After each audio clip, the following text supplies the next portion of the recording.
Friends, आप सब लोग कैसे हो? Hope so you doing well. My name is Hari Kumar and welcome to my YouTube channel. Today my topic is introductory subject. As we can see on the board that I have just written here, introductory subject. So first of all we have to get it that what is introductory subject. Okay, so there are two types of introductory subject. One is definite and second is indefinite. Okay, so in this video we are just going to discuss particular indefinite subject, that is the there, right? तो आप यहाँ पे देख सकते हैं कि सबसे पहले इंट्रोडक्टरी सब्जेक्ट दो प्रकार का होता है। एक होता है आपका देयर होगा और एक आपका होता है इट। ठीक है, तो इट जो होता है वो आपको शो क्या करता है, डेफिनेट शो करता है, और आपका जो देयर होता है वो आपका क्या शो करेगा, इनडेफिनेट शो करेगा। तो आज मैं आपको इस वीडियो में देयर का बारे में बताने वाला हूँ कि हम देयर को किस प्रकार से सेंटेंस में यूज करेंगे और हम अपने स्पीकिंग स्किल में किस तरह से हम देयर को अडॉप्ट कर सकते हैं। So this video will be very interesting for you all. So we have to watch till the last without skipping it so that we will get more and more things, okay, regarding this structure as well as this video. Okay guys, so say please. So first of all we have to see the structures, that what is the structure of a particular introductory subject. Then we will see the identification, that how to identify the structure, how to identify the sentences, if sentence will just come regarding it, right? So see please. सबसे पहले हम there का use करेंगे guys. Okay, there plus a slash r. Okay, then हम यहाँ पे use करेंगे proper noun. Okay, common noun, understood. Now next one that is a collective noun guys. उसके बाद फ्रेंड्स हम यहाँ पे यूज करेंगे abstract noun. One more is there that is a material noun. But one thing that we have to take care here, आपको एक बात का ध्यान रखना होगा गाइस कि अगर नाउन आवे तो that's a good, but proper noun को यूज इस स्ट्रक्चर के साथ नहीं करना है। If proper noun comes at this place we do not have to use regarding और along with this structure, right? And as we can see here that is a there plus is oblique are plus proper noun. तो ये proper noun का use नहीं होगा, बाकी आप सारे noun का यूज इसके साथ कर सकते हैं। हम देयर का यूज कब करते हैं? जब हमारे पास सब्जेक्ट नहीं होती है, when we don't have a subject. In that conditions we have a two options, that is a there and the it. अगर हमारा indefinite हो तो हम क्या लगाएंगे, there. अगर हम sure certain है, definite है तो हम यूज करेंगे it. तो यहाँ पे मैं आपको probably, ठीक है, और आपको जो expectation शो करती है या संभावना शो करता, likely शो करता, तो उस प्रकार के conditions पे हम there का यूज करते हैं। जैसे अगर बोलना है कि पानी है तो we are not sure that पानी है या नहीं, but only we are just talking that पानी है।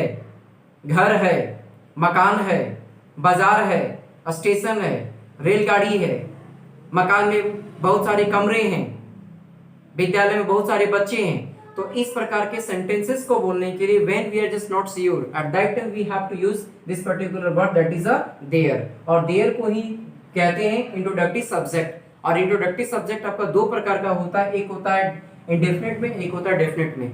तो इंडेफिनिट के कंडीशंस पे आप देयर का यूज करेंगे जब हम श्योर नहीं होंगे, और जब हम फुल्ली श्योर हैं, ठीक है, तो उस कंडीशंस पे हम इट का यूज करेंगे। अब यहाँ पे सीखना है कि इस का यूज कहाँ पे करें और आर का यूज कहाँ पे करें। तो it is a very common thing, we know very well that where can is used and where can are be used. Okay, इस का यूज कहाँ पे होगा, आर का यूज कहाँ पे होगा? तो इस का यूज होगा सिंगुलर सब्जेक्ट के लिए और आर का यूज होगा प्लूरल सब्जेक्ट के लिए। is can be used for the singular subject and are can be used for the plural subject, we have to take care। और बाकी हर एक सेंटेंस में, यानी कि each सेंटेंस, ठीक है, प्रत्येक सेंटेंस में आपको देयर का अप्लाई करना है, क्योंकि उस सेंटेंसेस में आपको सब्जेक्ट नहीं मिलने वाला है, और जब सब्जेक्ट नहीं होता है तो हम देयर को ही अप्लाई करते हैं। ठीक है गाइस, सो सी।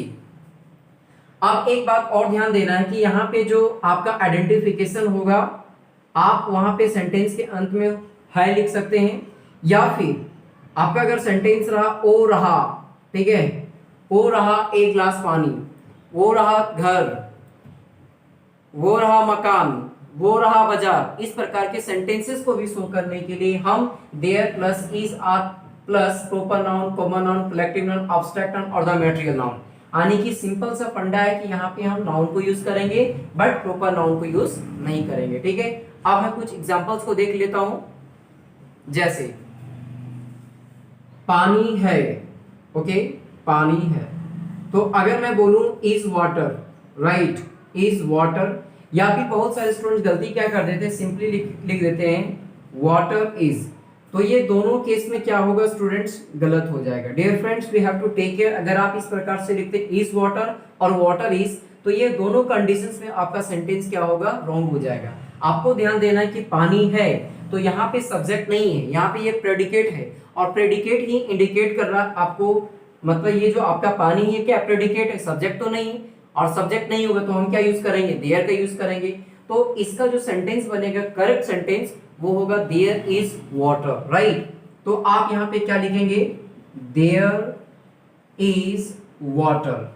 अब हम बात करने वाले हैं कि सर यहाँ पे यूज का यूज क्यों होगा, प्रयोग इसलिए यहाँ पे किया गया क्योंकि यहाँ वाटर क्या है, आपको तो सिंगुलर फॉर्म में ही काउंट करना होगा, तो इसीलिए यहाँ पे हमने क्या लगाया, इज लगाया। अगर हम बात करते हैं कमरा है, ठीक है गाइस, कमरा है, तो इसको कैसे बनाएंगे, देयर इज रूम, ओके। लेकिन अगर मैं बात करूं बहुत सारे कमरे हैं, बहुत सारे कमरे हैं, तो गाइस इस सेंटेंस को बनाने के लिए हम क्या करेंगे, सबसे पहले हम क्या लगाएंगे, देयर यूज करेंगे।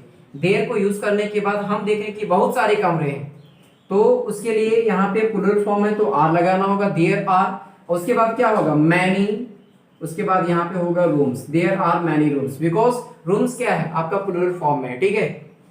जैसे और सेंटेंस को मैं देख लेता हूं, टीवी है, ओके, टीवी है, तो इसको बनाने के लिए क्या करना होगा, देयर इज टीवी, राइट। विद्यालय में बहुत सारे बच्चे हैं, अगर मुझे बोलना कि विद्यालय में बहुत सारे बच्चे हैं, तो आप इसको ऐसे बना सकते हैं, जैसे एक सेंटेंस है, विद्यालय में बहुत सारे बच्चे हैं, ओके। तो सबसे पहले आपको क्या यूज करना होगा, देयर का प्रयोग करें, तो सबसे पहले हम देयर का यूज करनी है। अब ध्यान देना है कि इज लगेगा कि आर लगेगा, तो हम यहाँ पे क्या कर रहे हैं कि आपका जो बच्चे हैं वो आपका प्लूरल फॉर्म में है, अगर ये प्लूरल फॉर्म में है तो हमें आर का अप्लाई करना होगा, तो देयर आर, ओके। अब देखिए कि यहाँ पे बहुत सारे बच्चे हैं, तो there are many, okay, children, there are many children, कहाँ पे है, विद्यालय में है, तो आप यहाँ पे लिखें in a school, there are many children in a school, विद्यालय में बहुत सारे बच्चे हैं। अगर मैं बात करूं, एक जहाज है, ओके, एक जहाज है, तो इस सेंटेंस को कैसे बनाएंगे, there is a ship, right. अगर मैं बोलूं एक किसान है, ठीक है, एक किसान है, तो कैसे बनाएंगे, एक किसान है, ठीक है। इसको बनाने के लिए हमें क्या करना होगा, there is farmer, there is farmer. आप आ का यूज करें या नहीं करें, नो प्रॉब्लम, ठीक है, आप इसको लिख सकते हैं, देयर इज अ फार्मर, एक किसान है। अब हम कुछ सेंटेंसेस को देख लेते हैं, जो नेगेटिव को कैसे हम कन्वर्ट करेंगे, how to change into negative. तो सिंपल आपको क्या करना है कि इज और आर के बाद आपको नॉट का अप्लाई करना है, कि जस्ट नाउन के बिफोर में और जस्ट सपोर्टिंग वर्ब के बाद आपको नॉट का लगाएंगे, तो आपका जो सेंटेंस होगा वो नेगेटिव में कन्वर्ट होगा, ठीक है। अगर आप बोल सकते हैं तालाब में पानी नहीं है, ठीक है गाइस। अगर ऐसे बोलेंगे कि तालाब में पानी नहीं है, तो हम इसे कैसे बनाएंगे, सबसे पहले आपको तो देयर का अप्लाई करना होगा, तो सबसे पहले आप लिख दें देयर, उसके बाद क्या करेंगे, इज लगाएंगे। आप ध्यान देंगे कि तालाब में पानी नहीं है, तो नहीं इंग्लिश क्या होगा, नो। अब क्या नहीं है, वाटर, कहाँ नहीं है, तालाब में, तो in pond, right, in pond, there is no water in pond, तालाब में पानी नहीं है। अगर मैं बात करूं बाइक में पेट्रोल नहीं है, ठीक है। तो इस प्रकार से सेंटेंसेस को बनाने के लिए हम क्या करेंगे, सबसे पहले हम लगाएंगे there is not petrol, okay, in bike, okay guys. अगर मुझे बोलना है क्या पानी है, तो ये आपका इंट्रोगेटिव सेंटेंस हुआ। अगर आपका सेंटेंस इंट्रोगेटिव में हो, तो सबसे पहले हम इज और आर का पहले यूज करेंगे, उसके बाद हम देयर का यूज करेंगे, नेक्स्ट में हम फिर यूज करेंगे नाउन का। तो सबसे पहले क्या पानी है, तो यहाँ पे हम इज लगाएंगे, इसलिए क्योंकि यह आपका सिंगुलर फॉर्म में है। उसके बाद यहाँ पे यूज करेंगे देयर, क्योंकि यह सेंटेंस में आपका केवल प्रेडिकेट है, सब्जेक्ट नहीं है, तो हम सब्जेक्ट के प्लेस पे क्या करेंगे, देयर का यूज करेंगे। पानी का इंग्लिश क्या होगा guys, water, is there water. अब हम ऐसे करने वाले हैं, ठीक है। तो हमारा सेंटेंस बन गया, क्या पानी है, इज देयर वाटर। अगर मुझे बोलना है क्या नदी है, क्या नदी है, तो फिर आपको लिखना होगा is there river. Okay guys. अगर मैं बोलूं क्या पर्वत है, क्या पर्वत वहां है, क्या पर्वत वहां है, तो सबसे पहले आपको लगाना होगा इज, उसके बाद आपको लगाना होगा देयर, उसके बाद आपको लगाना होगा माउंटेन, राइट, माउंटेन। कहां है, वहां है, क्या पर्वत वहां है, तो वहां का इंग्लिश फिर हो गया आपका गाइस देयर, और उसके बाद आपको लगा देना होगा क्वेश्चन मार्क। तो इस प्रकार से हमने यहाँ पे सीखा पॉजिटिव, नेगेटिव, इंट्रोगेटिव कि हम देयर का यूज किस प्रकार से सेंटेंस में करते जब हमारे पास सब्जेक्ट नहीं होता है। तो एज अ सब्जेक्ट यहाँ पे देयर का यूज किया जा रहा है, ठीक है। और यहाँ पे जितने भी सेंटेंसेस को आपने देखा वो सब के सब प्रेडिकेट थे, और प्रेडिकेट थे, सब्जेक्ट नहीं था, तो सब्जेक्ट के प्लेस में हमने चूज करा देयर का। अब इसका आइडेंटिफिकेशन जो था है या वो रहा एक गिलास पानी, there is a glass of, वो रहा एक गिलास पानी, there is a one glass water of water, there is a one glass water. अगर मुझे बोलना वो रहा एक गिलास पानी, there is one glass water. वो रहा एक गाड़ी, देयर इज अ कार। वो रहा एक मकान, there is a building. Okay, वो रहा खेत, there is a land, there is a field. वो रहा एक पंखा, देयर इज अ फैन। वो रहा कुटिया, there is a cottage. So these are the sentences shows that there is no particular subject in the sentences, right?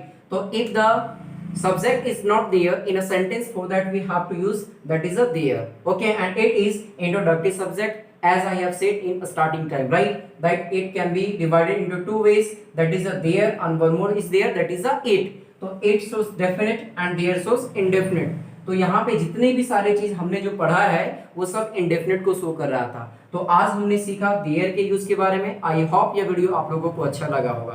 तो अगर आपको अच्छा लगा तो प्लीज इसे शेयर करें, कमेंट करें और सब्सक्राइब करना